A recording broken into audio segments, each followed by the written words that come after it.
Thank you very much for that. Could we move on for the next point? Yeah. So this one is about the preservation of the Quran. Can I get everyone's position on your view of the preservation of the Quran?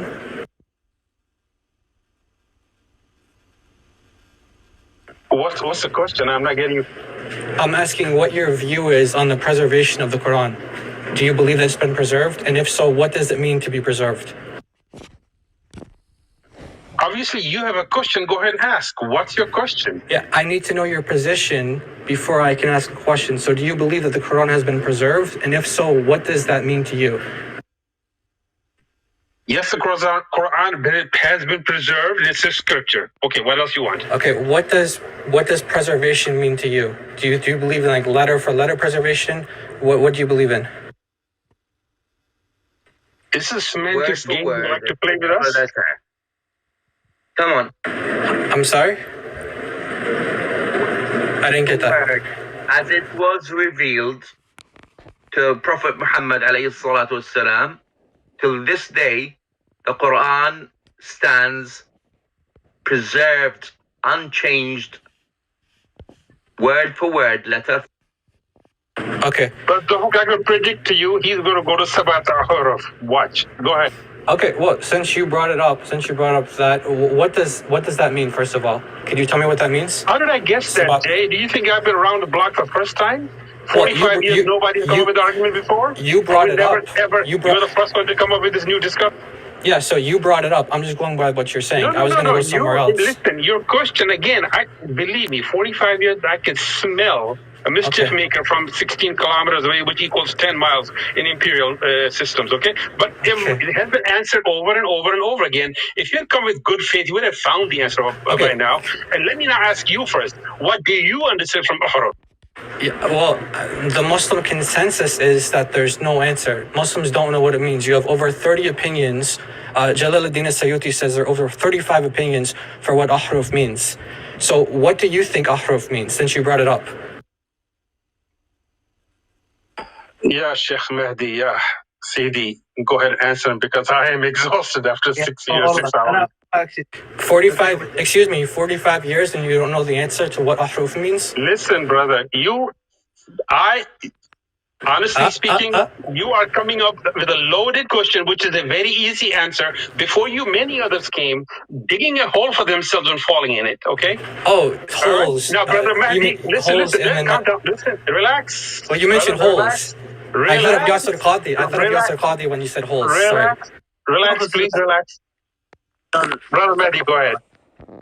Hafs, there's Warsh, there's Durian, etc. These are all known qira'at that go all the way to the time of the Rasul Sallallahu Alaihi Wasallam. There's even hadith regarding these qira'at being historical, and they were all recited during the time of the Prophet Muhammad.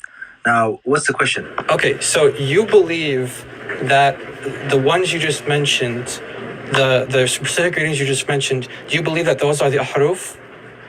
No, I'm not even going to tell you my full reading of it because you just wanted controversial. But these are the seven that are only historically, okay, that all existed from the time of the Rasul Sallallahu Alaihi Wasallam. Okay, and the most popular one of them is Hafs today.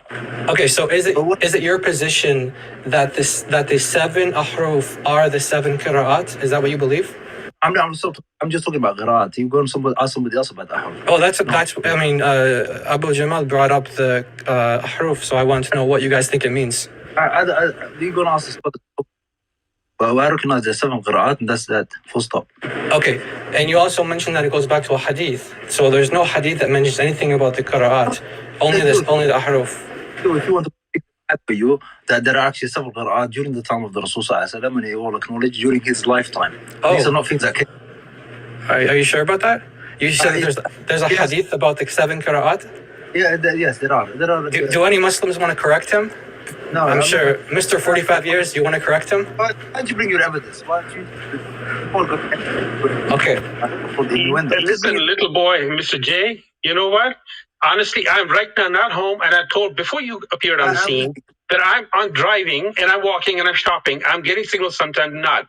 And that's why I told Brother Mahdi to handle you, because I may miss some of the conversation going on, okay? Otherwise, I have seen many of you little chickies like you come on and go, and believe me, this is nothing, not me, bigger than me, smaller than me. This question has been answered 1,000 times over and over again, and believe me, your attitude, I mean, right now, anybody. If I behave like this in a Christian room, I've been thrown out a long time ago. But we'll show you what Muslims are will tolerate. Okay. Put your charge forward. Just look, we'll stop asking us silly questions. Just put your charge forward and tell us what the issue is. Well, and because I mean, okay. So different Muslims believe different things about the Qira'at and the Ahruf. So I need to know your specific positions before I can go further. There's only one belief about the Quran. No, there's not only one belief about the Quran. There's only one belief. The Quran was revealed upon seven Ahruf, means 7 dialects. Oh, they're the dialects. For example, the word heat. The word heatalak. Upon the 7 dialects, this is one of the miracles of Allah subhanahu wa ta'ala, that He revealed the Quran in 7 dialects, meaning the word itself is the same word pronounced upon 7 dialects of 7 tribes. Yeah, so you got, for example, al-mu'mineen and al-mu'minoon, al-kafirin and al-kifirin, and so on it goes. Okay. So in do you believe... One second, or in your, since I'm assuming from your accent, you're from the United States, in US says schedule, right? The schedule, right? It's class schedule, train schedule. British call it schedule. Which one is it, schedule or schedule? Okay, perfect. So I just want to make sure I understand, because there's 3 different people talking. I don't know if you all believe the same thing or not. So do you all believe that the Ahruf are just different dialects, and that these dialects are also the Qira'at? Is that what you guys believe? Absolutely. Okay. So the only difference is between, for example, Hafs and Warsh, for example, the only difference between them is dialect. There's no meaning between, like, if one word doesn't mean something else in the other reading. They're just different dialects? Is that what you believe? Absolutely not. Absolutely not. Oh, not. So they're not just dialects. They're just dialects. I just said to you, they are dialects. Okay, but... Right? Accents. Yeah, so if that's the case... The same spelling, pronounced slightly differently from a tribe to another tribe. And so I give you an example. Do you think that they're all... I think I understand where he's... what's his point? Yeah, he's heading to Malik versus Malik, I think. Let him come. I think I do understand your point there. Okay. I think I do. Go ahead. Let him attempt to demolish Islam. Islam is the most rising religion in the whole world and the most standing religion in the whole world. Everyone knows that Islam is not going to be defeated, not militarily, not by argument, not by any other means. Islam withstands and is by the truth, by truth, religion on the earth. By truth. Okay. I just want to hear the other. Just before you go ahead. I'm sorry. Before you go ahead, I think I do understand your point. Your point is, these dialects doesn't have different meanings in the readings? Is that what you were saying? Right. If that's I just want to know if that's what they mean by different dialects. So let me explain to you very quickly. So for example, I'll give you a very good example. The verse that says, أذن للذين يقاتلون بأنهم ظلموا وأن الله على نصرهم لقدير. That's رواية حفص. أذن للذين يقاتلون, the one that is being fought, or the one that is being attacked. أذن الله لهم, which means Allah gave them permission to fight back, right?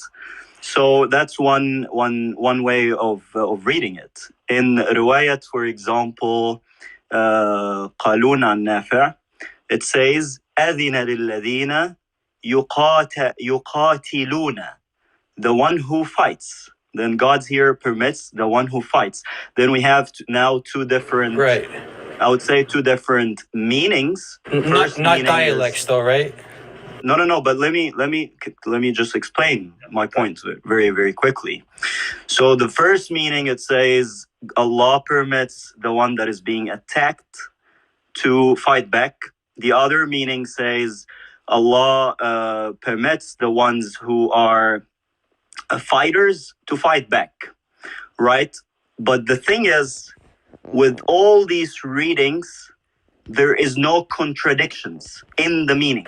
Okay. So one of the God miracles that he can reveal the Quran in 7 different readings and 7 different dialects that might contain a change of the meaning slightly without contradicting each other, without contradicting. So it can't contradict each other. There's no contradiction. And I can challenge you with that. So if you can bring me 2 dialects or 2 readings that contradict each other in the meaning, then we can move forward with your question. Also, Okay, by the way, I'm very so- sorry. Before you proceed, Jay, I was driving, so I couldn't hear exactly everything was said. Maybe this was already mentioned, but just to tell you one thing: this Sabbath Ahruf has been maintained from day one since the Rasulullah time. It's nothing that occurred as a result of some corruption of the Quran like happened in the Bible. No, they have been. Why would you Muslims preserve all 7 of them from day one until today? Okay. Think about that first before you go further, because that itself is the answer for people who come to attack Sabbath Ahruf. Okay, but if it was repeated, it was said already. Okay. So I apologize for repeating it, but I may be in and out, so I may miss some things brothers may have already said. Okay. Brother Jamal. So can I just respond before everybody? Because it's not fair if everyone can. Can I go? You can, but I'm just gonna reason just not to be controversial. Okay. I'm not gonna give you my wider reading of what you're saying, so I'm gonna keep quiet for a moment just in case some of the Shia and Sunni brothers come and start attacking me, because there is a wider reading that you can actually effectively mute the entire subject from the Quran. But I'll leave that for myself for now. Okay. So a couple of things. First, the claim is that so now we have a little bit of wider variety of speakers. So I just want to make sure we're all on the same page. So does everybody agree that the Ahruf are the Qira'at, or do we disagree on that? Qira'at, readings, dialects. Understand? The miracle. Hold on there. Hold on. Could you just wait? The Qira'at, the miracle that the Prophet ﷺ, Muhammad, the final messenger and Prophet of Allah, when different tribes that he never lived with approached him, read to them the Quran in their dialect, in their accent. Isn't that amazing? Exactly the same spelling of the word pronounced as you say. For example, in English, they say rose, rouse, R-O-S-E. How do you pronounce them? Okay. Many different ways. Yeah, so it seems you have a different understanding than the previous speaker. So for you, the guy who was just speaking, I didn't see your name, but do you believe that the only differences between these different readings, like Hafs, Warsh, etc., are only pronunciation between the same spelling? Or are you aware that there are actually spelling variants between these as well? So I already answered this question. Yeah, but the other guy. I don't think. I'm not pretty sure if you understand. I understood you, but the previous guy before me, I want to see if he's on the same page. You can have a conversation with me at the moment. So okay. if you don't mind, I already answered this question. So move forward with the next question. Okay. So my question for you is, do you believe that these different readings that we have are the 7 Ahruf? Yes, I do. Okay. Can you tell me why you believe that? Because it was mentioned from Prophet Muhammad ﷺ that he... say that again? There is no variation in the spelling.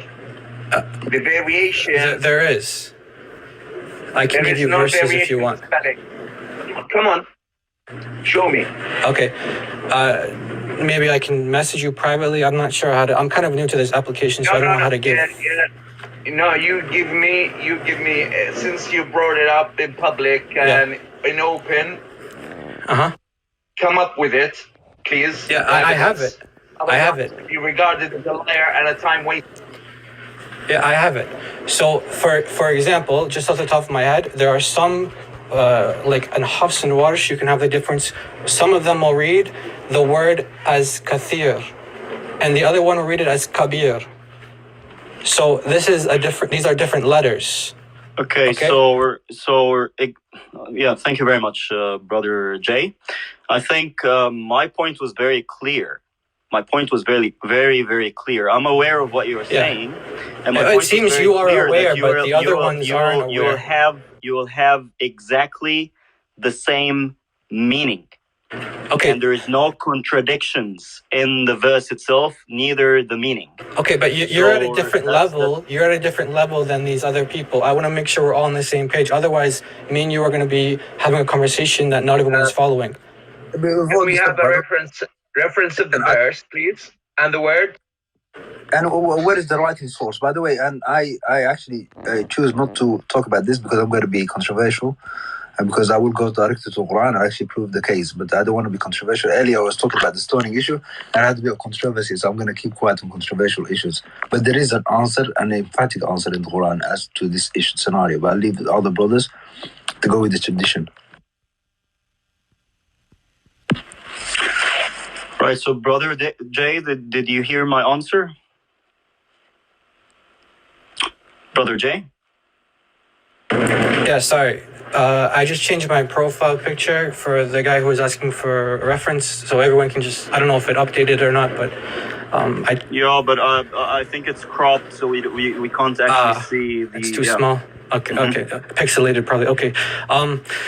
Okay, so I'll be able to send the reference by another means, but so you were about to say that you believe that the hadith mention these different qira'at, is that right? Yeah, so what I was trying to say there, and that's what I'm repeating myself basically right now. So what I'm trying to say is that there is no contradictions and there is no change of the meaning.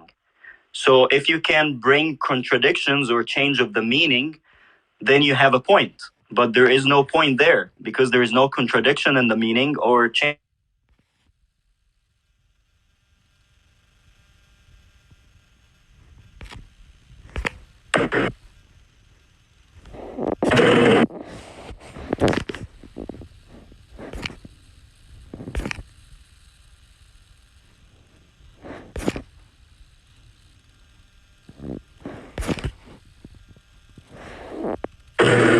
Okay, can you guys hear me?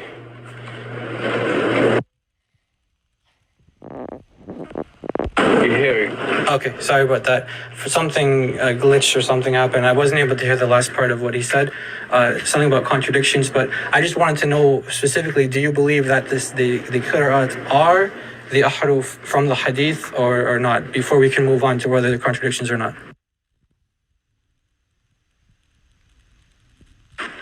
السلام عليكم ورحمة الله وبركاته. وعليكم السلام ورحمة الله وبركاته. السلام عليكم.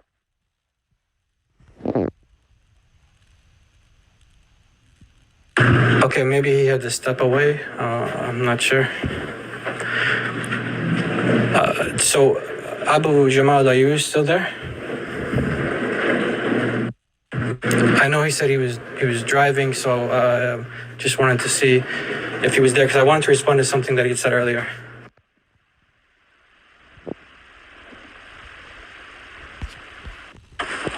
Sorry, everybody. I think my line dropped. I'm not pretty sure. I'm not pretty sure if you heard what I was saying. I was saying you would have a point if there was a contradiction in the meaning or a change of the meaning. Then there would be a point. But there is no point because there is no contradictions in the meaning. So now, to be very clear, Rasulullah ﷺ, when a Sahabi came to him and he asked him that I've heard another Sahabi, I've heard another companion reading the verse differently than the way I hear it. Then the Prophet Muhammad said, that's how it was revealed to me. And he repeated it 3 times. So we can clearly see that the 7 readings, it was revealed to the Prophet Muhammad with the 7 readings. So there's no change, there is no contradictions in meanings. That's what I was trying to say. and it was revealed exactly with the 7 different readings. I hope that answers the question. So just to be 100% clear on this, you believe that the 7 Ahruf are the 7 Qira'at. That's what you believe? I already answered this question. You do? Okay. So how do you deal with people like Ibn al-Jazari, for example, who added 3 other readings to Ibn Mujahid's 7? So now there are 10 Qira'at. Are these also the 7 Ahruf? Or, in your view, how do you explain that? Okay, so in my view, usually in any case like this in Islam, we take by Jumhur al-Ulama, or the majority of the scholars. What the majority of the scholars say is what we follow. We don't go ahead and some scholars might make mistakes because they are human beings at the end of the day. So if most and I'm sorry.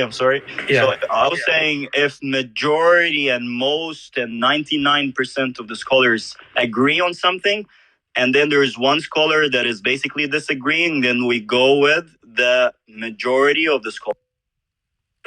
Okay. So what do you think the majority of scholars say? Because the majority of scholars don't actually say that the 7 Ahruf are the 7 Qira'at. Jalaluddin as-Suyuti, for example, said that people only believe that in ignorance, because when Ibn Mujahid took the 7 Qira'at, it had 7 Qira'at, and people thought, oh, there's a hadith about 7 Ahruf, so it must be 7 Qira'at. But he said that was based on ignorance. That's not the case. So I don't know if you're aware of the Muslim position on this or not, the majority view. We are aware, my brother, and I told you that majority of the scholars do agree that the 7 Qira'at, or the 7 readings, or the 7 Ahruf, are the ones who were revealed upon the Prophet Muhammad the way it's read right now. It doesn't have any contradiction in the meaning, and until now I don't actually get your point. Okay. Because for the 7 Qira'at, there is no contradictions. So can you please tell me your point? What's exactly the point that you're trying to bring? Well, because there are different. So initially there are 7 Qira'at, but then that's expanded to 10 later on. So if you're familiar, by the way, if you look at it, by the way, I don't want to give my full assessment of this from the Quran, but I agree with the brother. Everything he said so far, there's a deeper assessment. As you can see, brothers, this gentleman is not talking about the content and the meaning of the Quran. It doesn't make any difference to him. Yeah, I can bring up the content. I just need to know the positions. Yeah, the position is that no. You come to the point. Are called Shazat. They're called You come to the point.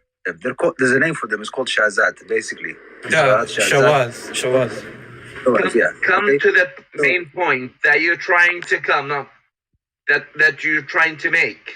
Well, yes, the point that I'm trying to make, very similar to the point that Sheikh Yasir Qadhi made, is that there are holes in the narrative in regards to the relationship between the Ahruf and Qira'at according to the traditional Muslim understanding. Who's that? Sorry? Sheikh Yasir Qadhi. He doesn't have a clue, obviously, on the matter. And who is he? Who is he? Are recited by communities. They don't need to go by Sheikh X or Sheikh Y. They're already recited amongst them. You don't know who Sheikh Yasir Qadhi is? I know him. No, I don't know. Can you introduce to us who he is? Join with a man who needs no introduction at all. Someone who has done it all in da'wah, has been in the East and has been in the West, has acquired, as I say, more degrees than a thermometer. Dr. Yasir Qadhi, how are you? So that phrase really tickles me. He embarrassed himself basically because he showed that he didn't have a clue what's going on. But anyway, I'm not going to go into the deeper subject of Yasir Qadhi and others. So Mahdi knows who he is. I'm sure Abu Jamal knows who he is as well. Mahdi, what knowledge does this guy have that he's bringing as an evidence to judge the Quran? He was a former Salafi brother who kind of left out of Salafism, then became a bit dubious, and I don't know whether it's for attention seeking or not. He had a so-called private debate with what's his name? The guy, Muhammad Hijab. Ahmed Hijab. Yeah. And then they publicized. I don't know whether they were seeking attention or what have you. Showed that they were ignorant on the subject. Yeah. And Mahdi, one second. But Brother Las, I think He's not alim. He himself, Yasir Qadhi. I think that was the last I heard, Yasir Qadhi. I just came back in the signal. But Yasir Qadhi, he's just a speaker. One of those guys. No, he's a He doesn't sheikh. claim to be alim, and It doesn't matter. All sheikh. He's a sheikh. He has ijazah. I think you need My to. children call me sheikh too. Sheikh is the older person. No. He has ijazah from University of Medina. I think you need to first understand. I'm very, very sorry, guys, but you need to first understand how we Muslim or who we consider a Muslim scholar, right? I'm sorry, but this Yasir al-Qadhi, with all due respect, which most of Muslims know nothing about him, he cannot be a Muslim scholar who would actually say that this is that and this is not that and whatever. We can have different opinions. It doesn't have an opinion on the issue anyway. Yasir Qadhi is a man, Allah shall give him wisdom. He's made some blunderous mistakes, and one of the biggest. You agree he's a sheikh, though, right? I don't acknowledge his sheikh. Okay, but he has ijazah. He has ijazah. Jay, you don't understand ijazah. Just don't mention these words willy-nilly without knowing what they are. Okay. Sir, do you know how many people in the world has ijazah? Yes, but he's qualified as a scholar. No, he's not. There's nothing. He writes fatwas. Can I ask you one question to Jay? Can I get a fatwa from Abu Jamal? Can I get a fatwa from one of you? Most people give you fatwa in the ijazah. I have ijazah in, okay? But Yasir Qadhi, when did he claim he has ijazah in Qira'at or Ahruf? He didn't. Do you know he is? Did he tell you? What are you talking about? Let's find out. Okay, no big deal. Okay. Yeah, I said, so what? I could get you some Christian scholars who actually are Christian and they believe that the Bible has got nothing to do with God. No, you couldn't do that. But okay. I could do it locally. I know some priests locally. Listen, if you're going to use Yasir Qadhi as your strongest evidence, he himself will tell you no. That's not my strongest evidence. I was making reference to him on the point that I'm making with you guys. Okay, then bring your strongest evidence. Yes. So, the evidence, I think it's been presented so far that you guys don't really know the difference between the Qira'at and Ahruf, and that's the entire point I'm trying to make. You're claiming that the Quran is preserved. You're claiming that the Quran is preserved, but you don't even know what the Quran is. No, we know it better than you. With all due respect, we know it better than you and better than some of the other people. But anyway, since you're appealing to authority, tell us what Yasir Qadhi said. And what was his evidence? Go on. Yes. I'll tell you what, okay. What he said. But I'm not really, just tell us. Go on. So his major point that he was making was that this has created doubt in Islam since the very beginning. The hadith that you mentioned earlier with Ubay, when he heard this other person reciting a verse from a chapter from the Quran, he brought him to Muhammad and he said, Muhammad taught me this way, and I heard this guy say it this way. And Muhammad said, no, I taught both ways. And then Ubay said that doubt entered into my heart more so than even before, the days of Jahiliyyah. And what? So these are all just things that some people claim that. Wait. So doubt has always entered the Muslim heart when they found out that there are multiple versions of the Quran. Jay, you need to let the Mahdi answer, because when you speak, his voice dies out. Now, from now on, if you do not, once he's talking, if you don't mute your mic, we'll have to mute your mic for you, because you're talking over him. It subdues his voice. Okay, Mahdi needs to answer you. Let him answer. Show some respect. You ask a question. Let him finish the answer. Now, please be quiet until he finishes. Until Mahdi tells you I'm done, you start after that.